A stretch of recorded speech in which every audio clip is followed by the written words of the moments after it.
What I thought about the car was the first thing I looked at was the lines from the back.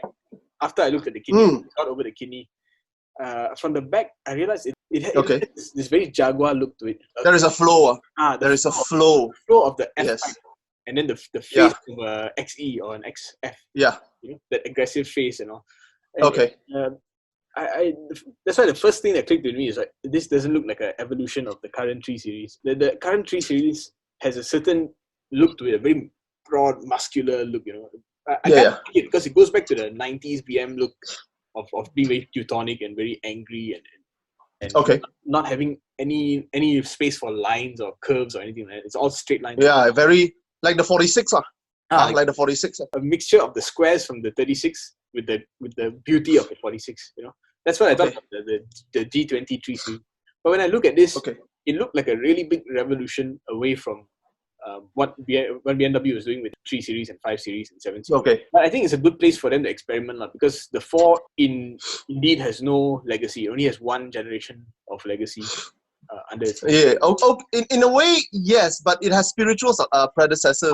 It is the spiritual predecessors goes back quite long. Of course, if you say 4, you can only say the F32 and G22, isn't it? Yeah. But the reality is, if you look back, E92 is also the direct ancestor of F22. Yeah, I mean, you can go all the way back to the E30 coupe and correct. It's all related. It's not, not in my mind. It is. You can't deny it is stunning. It is good. Yeah. Good to look at from a lot of angles. Maybe not the front, but from a lot of the other angles, it's quite good looking. The reason I'm not criticizing the design, whether I think it's a good design or a bad design, is because I think like the E60 BMW usually knows what they're doing. They know how to evolve the design, and then you look back at it and you're like, okay lah, you know, you can't argue with the sales numbers, and it is an iconic design. So I don't want to criticize whether it's a good design or bad design. I want to criticize the shortcut on details that is objective. Objective where I can see they already know how to solve this problem and they didn't solve it here. Yeah, so that's why. I can't deny what you say is very true. I read your article and I'm like, wow, this guy very detailed. The problem I had with it was a bit regressive in its approach.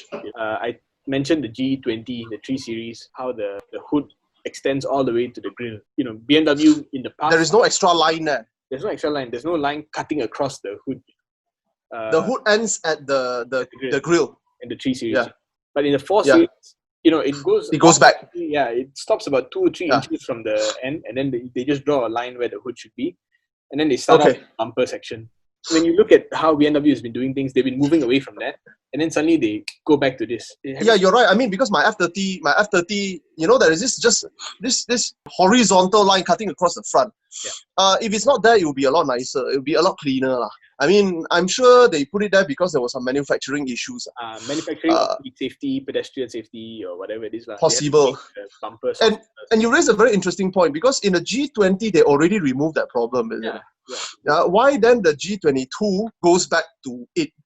Now, I'm thinking there is a possibility. Could it be that the G22 frontal fascia is a bit, I mean, not a bit, from the looks of it, at least 3 to 4 inches longer than the G20? Could it be that, you know? You know, their 5 Series also, they managed to do it all the way to the wheel.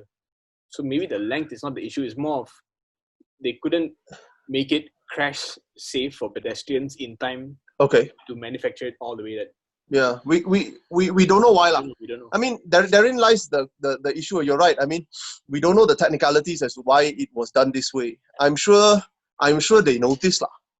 Maybe the fact is they did execute it in this way, and they didn't try hard enough. They didn't try. I mean, I cannot say they didn't try hard enough, but there was something there that stopped them from doing it. Because you see in the i4 concept, which this is based on, they managed to push it all the way to the end. But of course, that's a concept. It doesn't have to meet any safety requirements.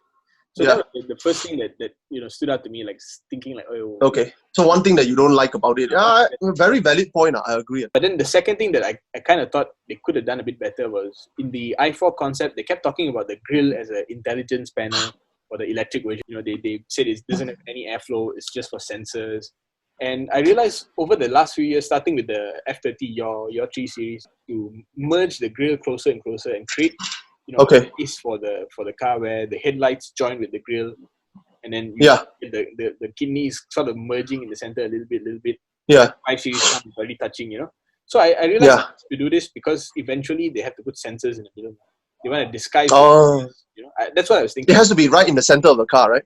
Most of the time the AEBs are usually placed in the center, or to disguise it, to make it look symmetrical, they put it in the center. Okay.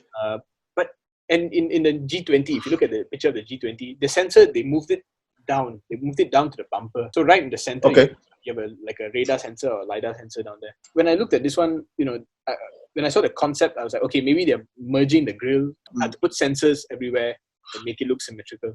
But then when you look at a close picture of the grille on the G22, you can actually see... You zoom in, you got to zoom in to see this. You zoom in and you see on the lower left section of the grille, one of those full-fledged painted sensor panels. I know.